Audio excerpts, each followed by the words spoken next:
Welcome to China Insider. I'm David Zhang. The 2024 Taiwan general election will take place on January 13th. After failing to form a coalition as a referendum against the ruling Democratic Progressive Party, three parties will go on to the ballot booth on election day, and the Taiwanese people will decide. The incumbent party, the Democratic Progressive Party, or the Green, Vice President Lai Ching-te and his running mate, former ambassador to the U.S., Cao Bi-kim. The Nationalist Party, Kuomintang, or the Blue, Mayor Hou Yu-yi and his running mate, TV host Zhao Shangkong. And the People's Party of Taiwan, or the White, former mayor of Taipei Ko Wen-je and his running mate, Cynthia Wu. Ultimately, this is an election that matters to the world. For Taiwan, this is a choice between freedom and tyranny. Policy toward China is always a significant issue in Taiwan's presidential campaigns, and the CCP's plan to take Taiwan by force or by ways of infiltration and political warfare. It constantly poses danger to the peace and freedom of millions in Taiwan. Amid rising tension with the Chinese Communist Party's plan to invade as Taiwan's most important partner, what is the American perspective on Taiwan? This special report hopes to explain what America's role is in the Taiwan relationship and what danger does the Chinese Communist Party pose not to just Taiwan, the US, but to the entire world. I'll be discussing this topic with three experts who are currently working at think tanks in Washington or have held important roles in the federal government. The first is General David R. Stilwell, former Assistant Secretary of State for East Asian and Pacific Affairs. The second is the former Chief of Staff of the U.S. National Security Council in the Trump administration, Mr. Alex Gray. He joined the AFPC think tank in 2021 as a Senior Fellow on National Security Affairs. The third is Mr. Riley Walters, a senior fellow at the Hudson Institute, whose area of expertise include international trade policy. He's also an expert on East Asian political affairs, focusing on Japan and Taiwan. As far as the United States is concerned, what does Taiwan represent? The number one thing is a shining example of democracy in Asia. It shows not just Asia, but Chinese people everywhere that democracy is an option. It is one of the strongest economies in the world. It is a strong technological partner. It is the world's leading semiconductor manufacturer. Why is America important to Taiwan in this sense? America has been and should always be Taiwan's greatest friend. I strongly believe that whether it's culturally, economically, and ultimately militarily, the United States and Taiwan share values and they share interests. The interest of the Taiwanese people is to preserve their freedom and to preserve their autonomy, and that interest is totally simpatico with American interests.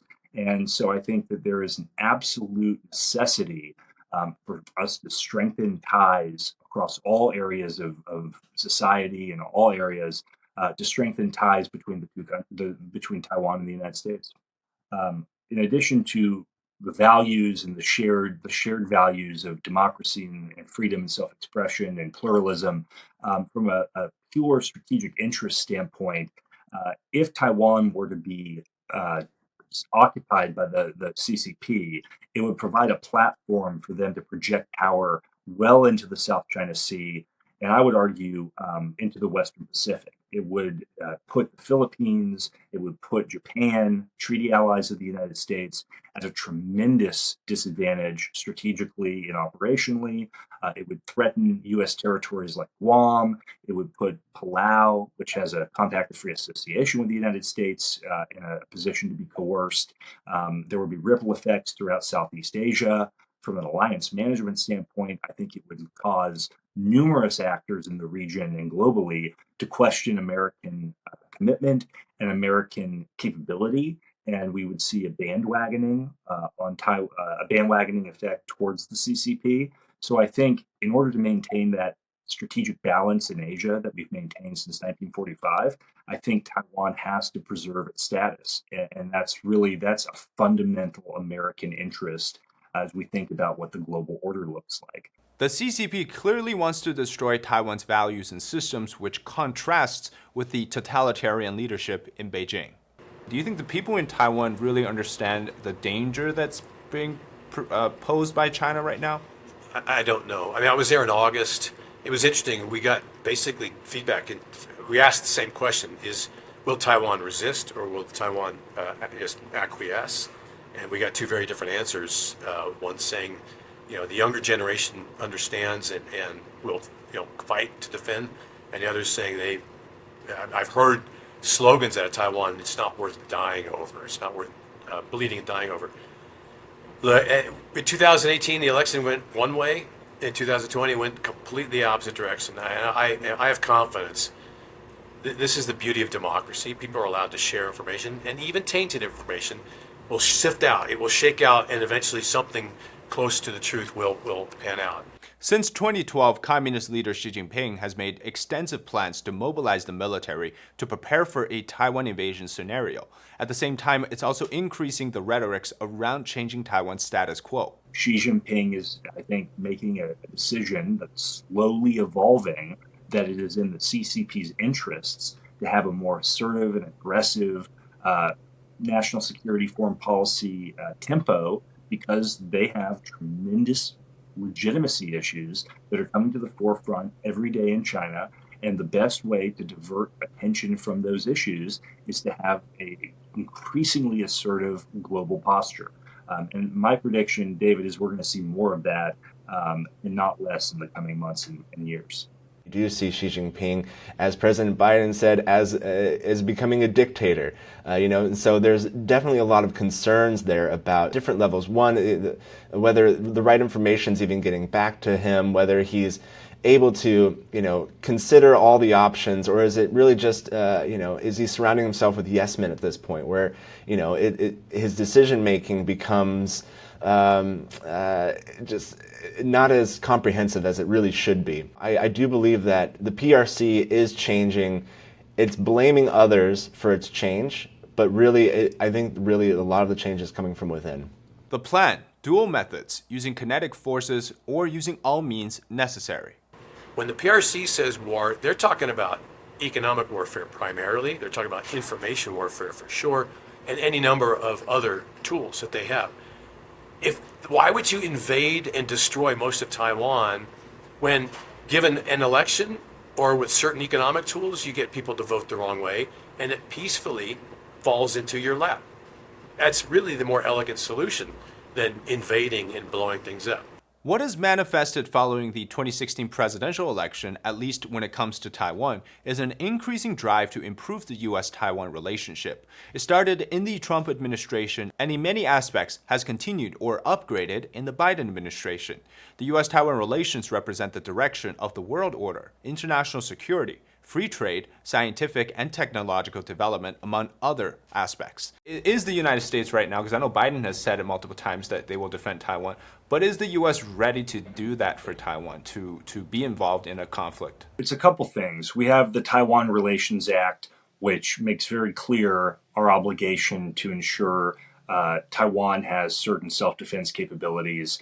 And I think that's an obligation of both Congress under the TRA and the executive branch under specific actions that have been taken going back to the Reagan administration to ensure that Taiwan can maintain its autonomy. Look, I think that there is, as you said earlier, general consensus between Republicans and Democrats on the importance of Taiwan as a strategic partner. And I think that there's general consensus on the importance of Taiwan to U.S. national interests and keeping Taiwan's autonomy in the face of CCP aggression. I think that's absolutely one of the few areas of common ground in Washington these days.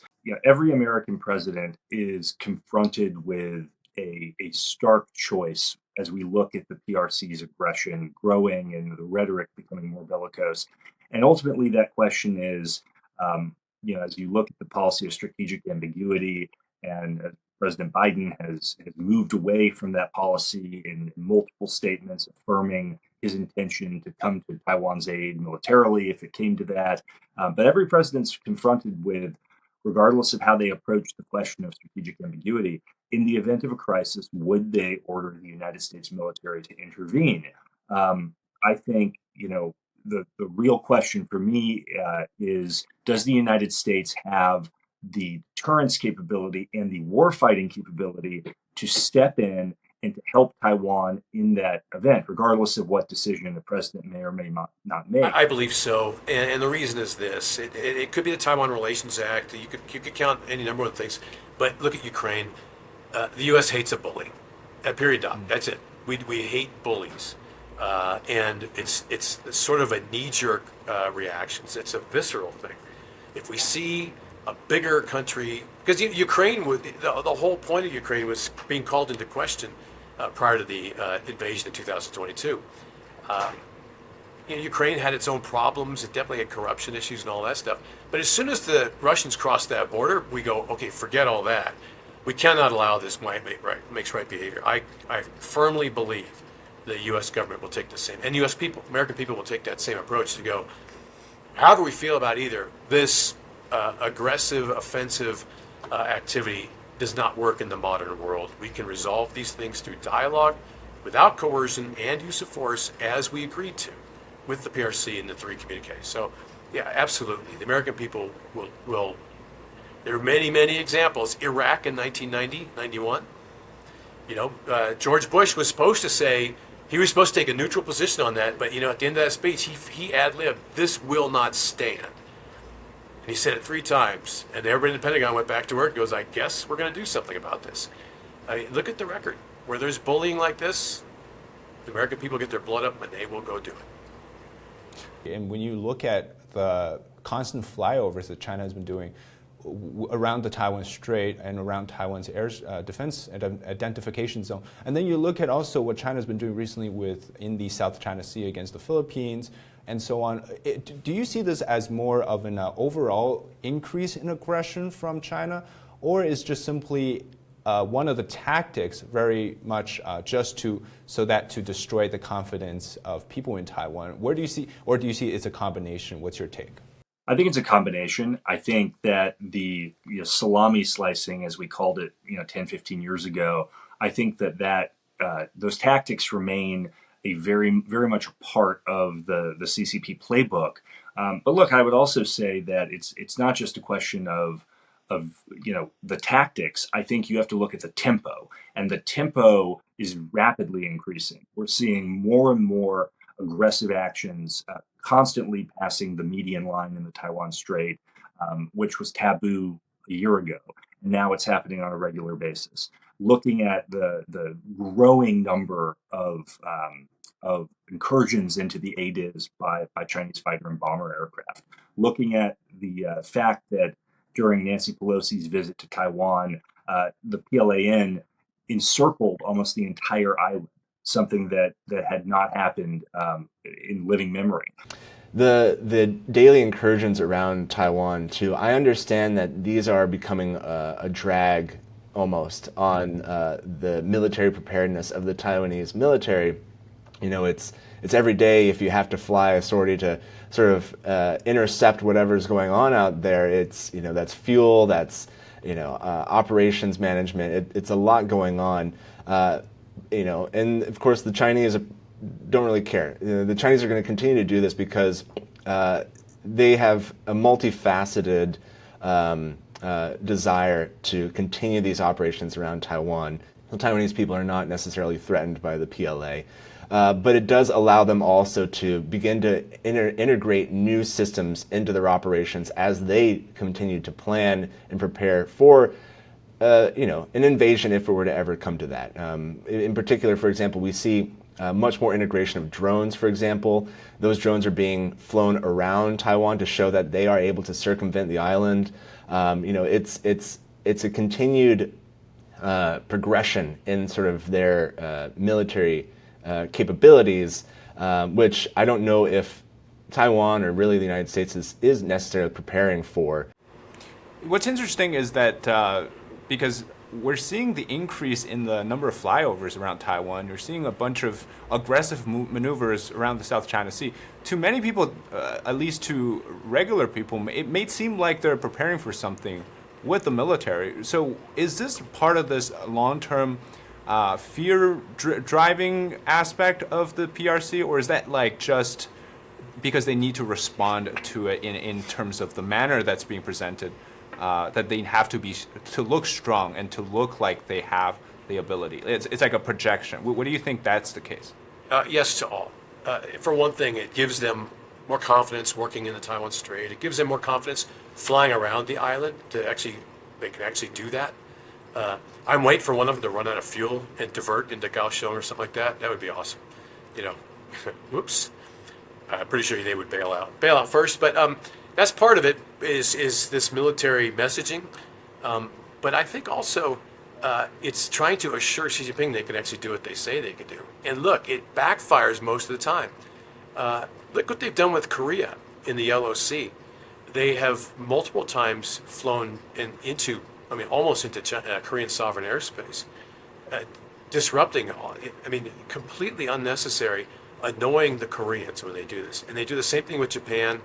You know, that's the same thing they accuse us of doing. They're doing the exact same thing against Japan near Okinawa and those things. So they're talking out both sides of their mouth. The last thing is they've got countries who are on the fence, like the Philippines, who were under Duterte. And they have successfully driven the Philippines back into its alliance commitments and its dependence on the U.S. to support it in its security needs. And this goes back to the Sierra Madre and Second Thomas Shoal, where the PRC is completely destroying any credibility they have, getting the Philippines firmly back in the U.S. court. And now we've got others working with the Philippines, not just the U.S., helping them defend their sovereignty. We need to point more to the 2016 Tribunal on the Law of the Sea ruling that says, you know, the Philippines EEZ is the Philippines EEZ, and PRC fishing, oil exploration, and all the rest is illegal. Let's go back to lawfare, and let's make that point. Taiwan too, make that point that, you know, these are all part of international law the PRC claims to support. They pat themselves on the back as being signatories to the UN Convention on the Law of the Sea, yet they ignore it completely. Let's cause some reputational damage and make Xi Jinping call uncle when the legitimacy of the Communist Party continues to be called into question. The ultimate question on everyone's mind is this: will China invade Taiwan?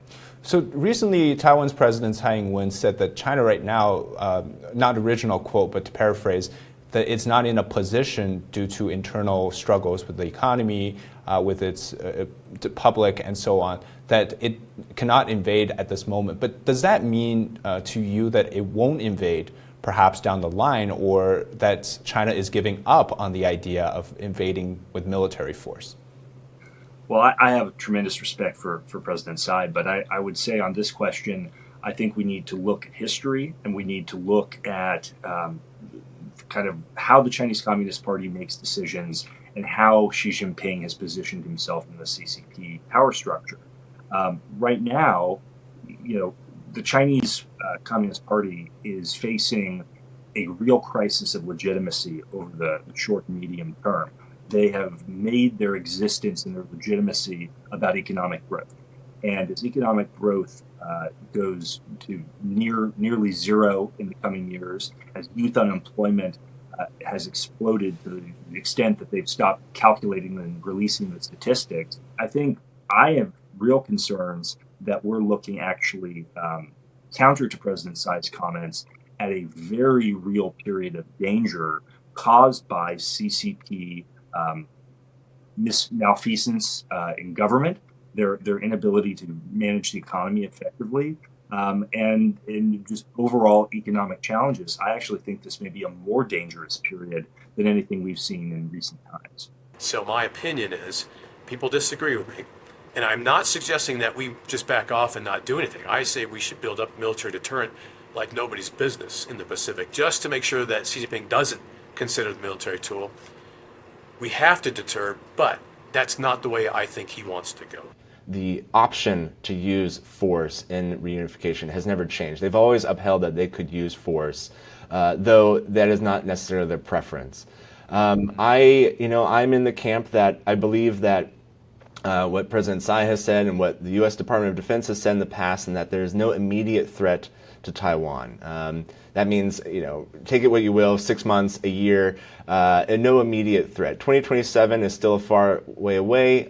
Certainly that scale of military activity we could see coming quite ahead of time. And so China has committed extensive time and effort to influence the Taiwan elections. Well, this isn't the first time. In December of 2023, top CCP official, Politburo Standing Committee member Wang Huning, in charge of United Front work and Taiwan reunification, held a top-level meeting. This, according to Taiwanese sources, includes the Taiwan Affairs Office, United Front Department, Central Propaganda Department, Commerce Defense, State Security, and many more. The comprehensive meeting was to further delocalize and to lower the bases within Taiwan to amplify pro-China voices.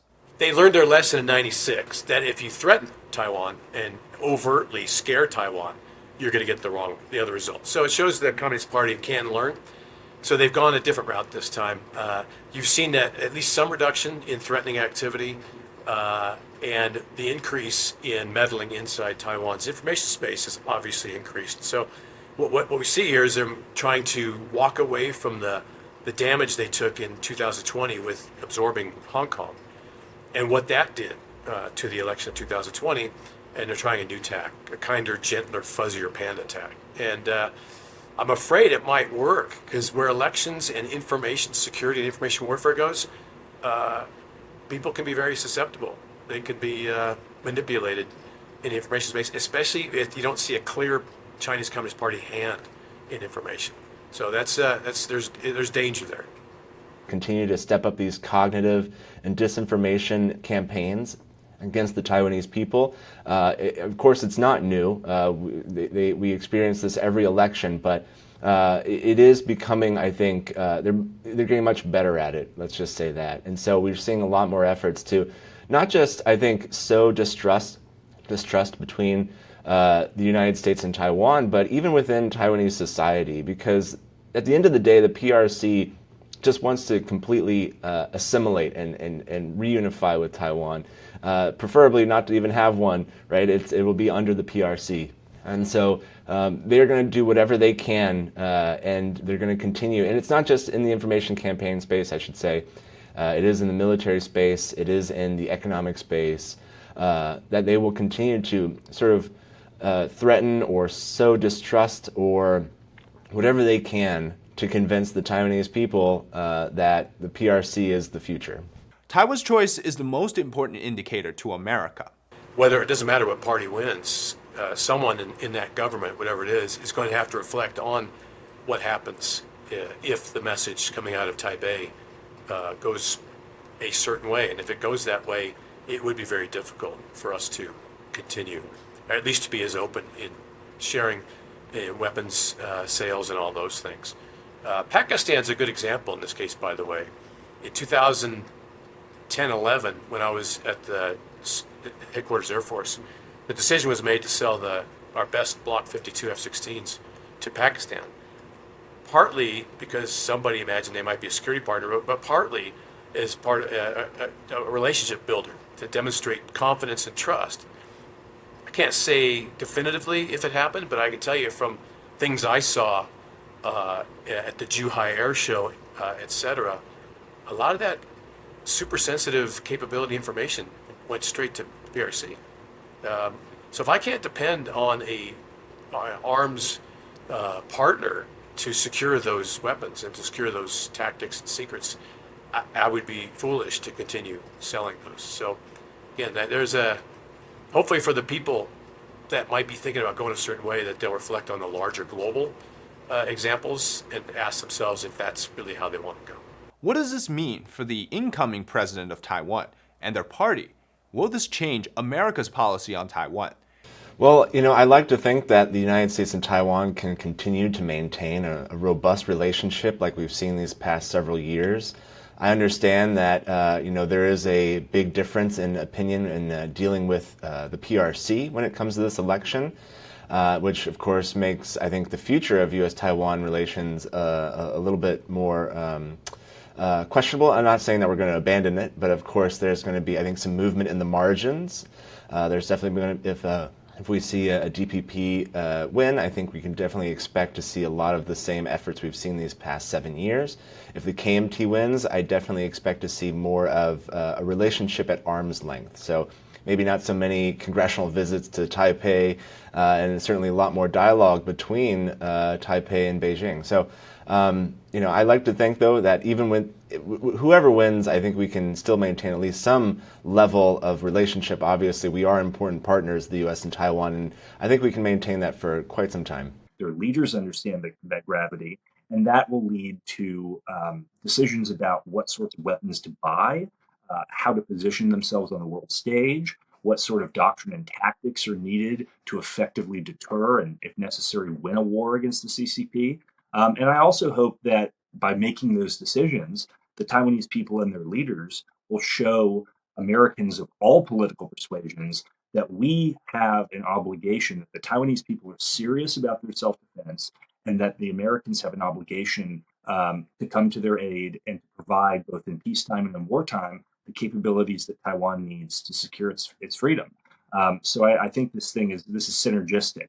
Taiwan owning its own defense, being realistic about the threat, will help directly contribute to Americans' willingness to support them in their time of need. So that's my hope. As General Stilwell discussed, before a kinetic warfare, the form of warfare engaged are information, economic, cognitive, and political.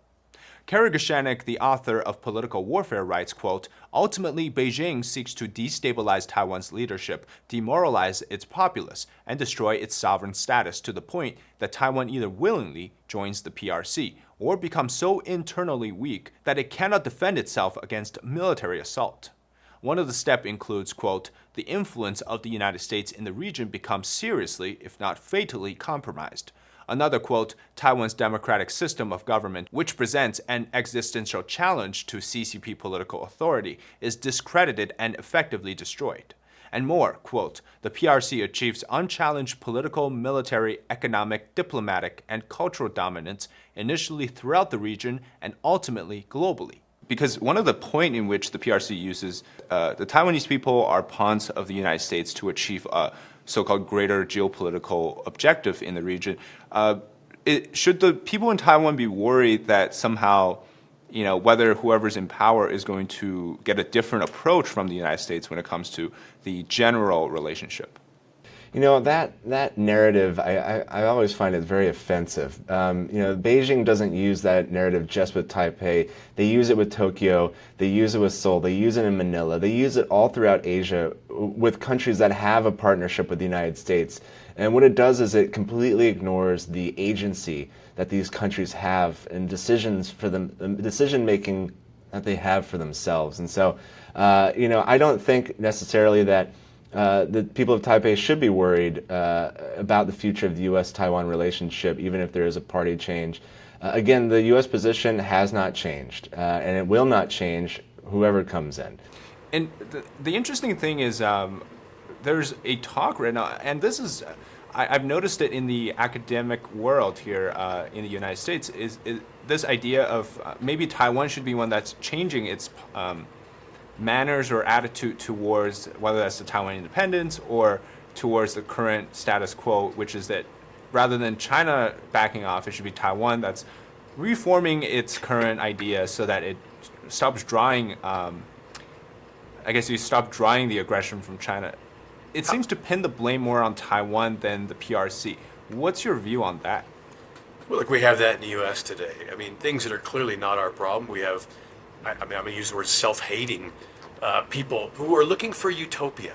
They want a perfect world, and therefore we're going to destroy what we have, and we're going to build up something from scratch, from the very bottom up. And that this doesn't work. The system is 99% correct. It's got flaws for sure, but our goal is to build a more perfect union. Not perfect, a more perfect union. The same goes with our relationship with Taiwan and all the rest. Things change. Politics change. The global situation changes, and therefore our approach to it needs to change. But the foundation is that we support Taiwan. We are obligated by law to support Taiwan. And I'm not saying there aren't things Taiwan could do to damage that. There definitely are. But I think the Hong Kong example will keep people from following that path. Yeah, I think that too often, just globally, Taiwan has been viewed as part of the China issue rather than as a freestanding, autonomous, self-governing entity of its own. And Taiwanese politics, Taiwanese democracy as we're evaluating these things, they need to stand on their own merits. Taiwan has an incredibly vigorous, pluralistic, messy democratic system, and I would be loath to connect how Taiwan conducts its internal politics with anything the CCP is doing.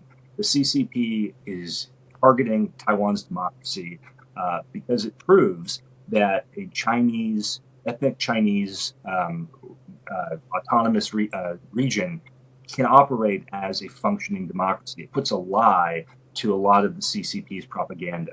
And it's part of the CCP's reason for existing, bringing about the end of the century of humiliation and all of the nostrums we've heard for decades. So the CCP is going to pursue its agenda, regardless of what happens, whether the outcome of one Taiwanese election is one thing or the other. It's going to pursue its agenda. And so I would be very loath to try and view Taiwanese politics as somehow a part of anything that's going on the mainland. I think we deserve to, I think the Taiwanese people deserve to be treated for what they are, an important self-governing actor on the world stage whose politics are independent of what the Chinese Communist Party choose to do or not to do. Certainly not using Taiwan for anything. With the United States, our interest in Taiwan is that the people of Taiwan are free to maintain their autonomy and their freedom and their self-government. And by doing that, by allowing Taiwan to choose its own path, that keeps a significant chunk of the Indo-Pacific in the hands of democratic, freedom-loving people, rather than having a significant, geographically important island under the control of an aggressive, totalitarian CCP regime.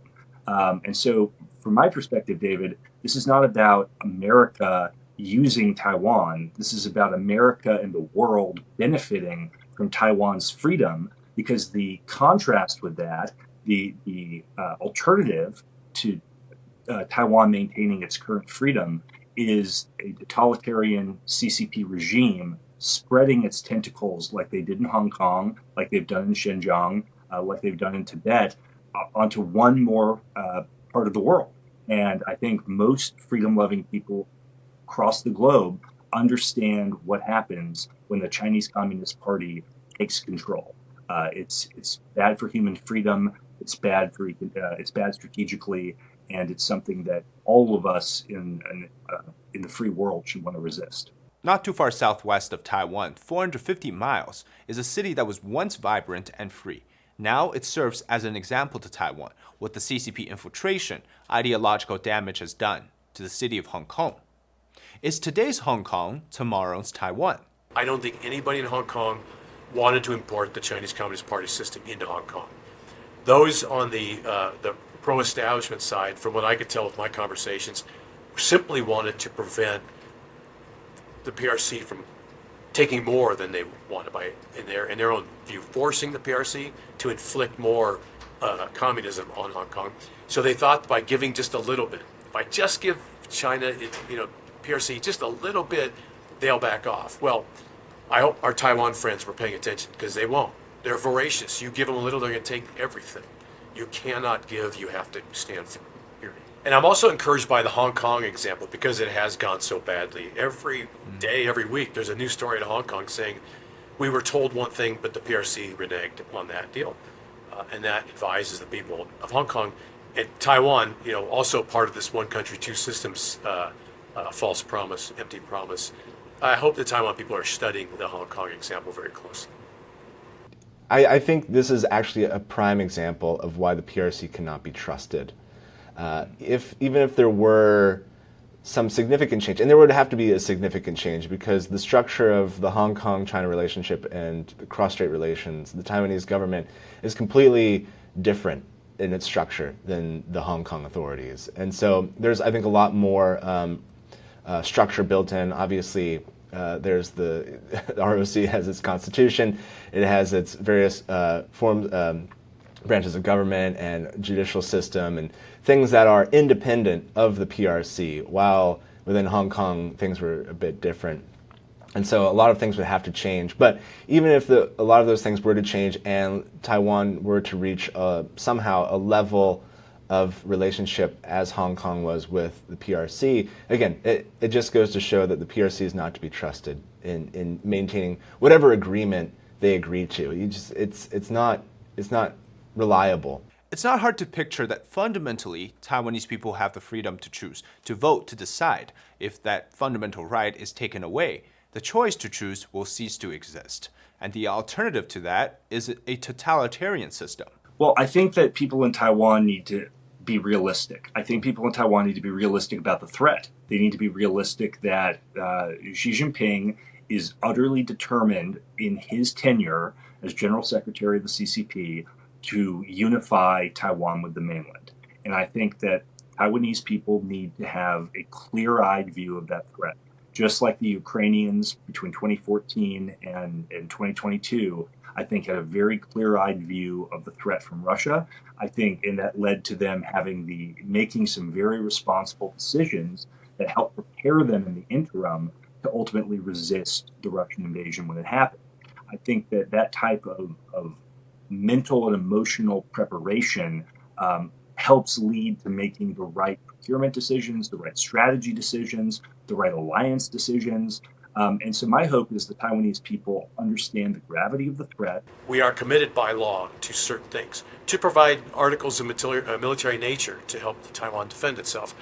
And therefore, no, I'm not worried that there's going to be a major shift. That's the first part. The second part is more than any administration writ large, the DoD, I think, understands the importance of Taiwan. And so you won't see any sudden changes, I don't think, out of the Department of Defense to either abandon Taiwan or whatever. But there is a third caution here, is if we get as we had in Japan with the DPJ, Democratic Party of Japan, in 2009, that decided they were going to maybe walk away from the alliance and spend more time trying to cultivate the relationship with the PRC. It does make the relationship more difficult, and the level of sharing possible is going to decrease. But my point was, if we hide PLA or PRC malfeasance, if we don't expose it globally, it's going to continue. Why don't we just maintain a record of, the pandemic cover-up? I mean, there's so many things that we have them dead to rights that we can inflict reputational damage, and we can conduct information warfare of our own. But again, the U.S. system, unfortunately, still leans way too much on the military arm and not enough in the information space. If you read the National Defense Strategy of 2021 or 2, it does talk about integrated warfare. And what that means to me is I spend a lot of time with my friends in DoD trying to get them in State Department to start talking to each other more. We've been allowed all this time to let them work independently, and in general it's worked out correctly. We're now in a foot race, and we've got to get more efficient, and we have to get more reinforcing instead of independent. So if we can get state and defense to work together, something like political warfare will result. For the United States, the position's not changing, and even if there is a party change within Taipei, the official position will not change. Again, I think if there is a party change in Taipei, the differences between, let's say, now and in a year from now, I think will really be, again, in the margins. It'll be at the sort of the public level that we'll see much more of the change. But underneath, I think the currents will continue to flow. What can America help Taiwan with? We are selling weapons to Taiwan again. We've always been doing that for decades now. I think we're going to continue to do that, and hopefully we are giving them the right weapons that they need to defend themselves. Training, I think, is also increasing. We're increasing a lot of bilateral military operation training, Coast Guard training, that sort of thing, to increase their preparedness. But I think there is a question of preparedness, whether this is enough, whether the Taiwanese military is necessarily prepared, and whether regional forces, U.S. forces in the region, are also preparing for this kind of scenario. That's just on the military side, and there's a lot of military experts, I think, out there who have probably a much more comprehensive opinion on this than I am. My interest has actually been recently on the economic side. Taiwan is very heavily dependent on the Chinese economy. There are a lot of American companies that are also dependent on the Chinese economy, and of course Japanese and Korean and other Asian countries as well. So that's not to belittle this kind of statement, but there does need to be more, I think, resiliency built into the Taiwanese economy. So I think that's a major part of the obligation of the U.S. government. But I would go further. I would say the U.S. government has an obligation to help expand, not just maintain, but expand Taiwan's global presence, Taiwan's international space, if you will. I think part of the challenge here is that the PRC has been conducting an aggressive influence operation globally to decrease the number of formal diplomatic allies that Taiwan enjoys and to put pressure on countries to curtail the scope of their engagement, the scope of their relations with Taiwan. I think we need to be very clear, whether it's at the United Nations, whether it's at specialized international organizations like the World Health Organization or the International Civil Aviation Organization, that Taiwan is an important member of the international community and that we have an interest as the United States in seeing Taiwan participate fully in those international organizations and international space.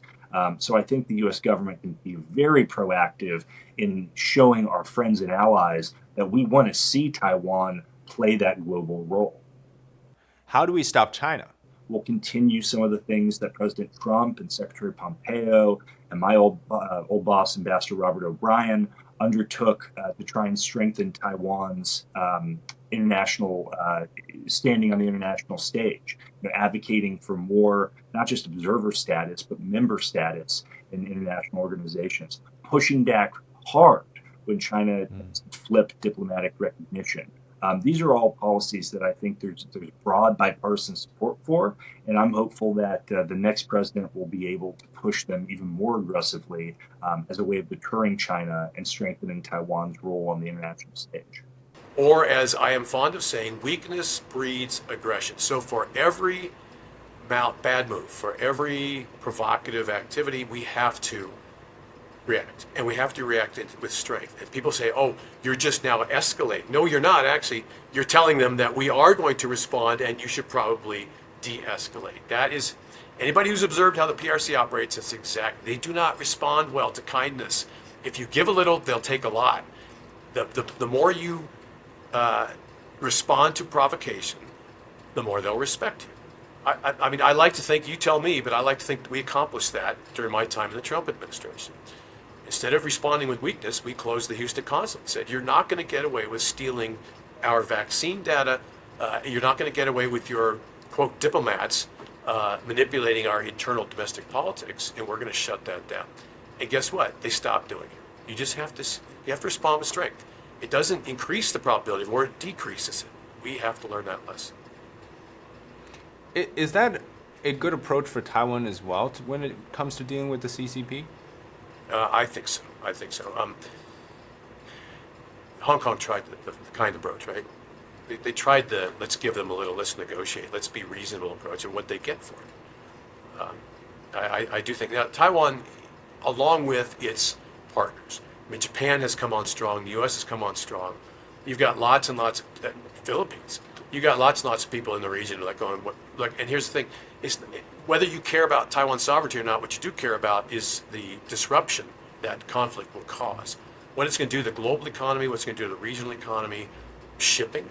If there's missiles and bombs flying around, look what's going to happen to energy shipments, trade, all that stuff. So everybody has an interest in this, and I think we need to keep hammering this, but everybody needs to understand that the last thing you want is to encourage the PRC to do something ill-advised, provocative, aggressive.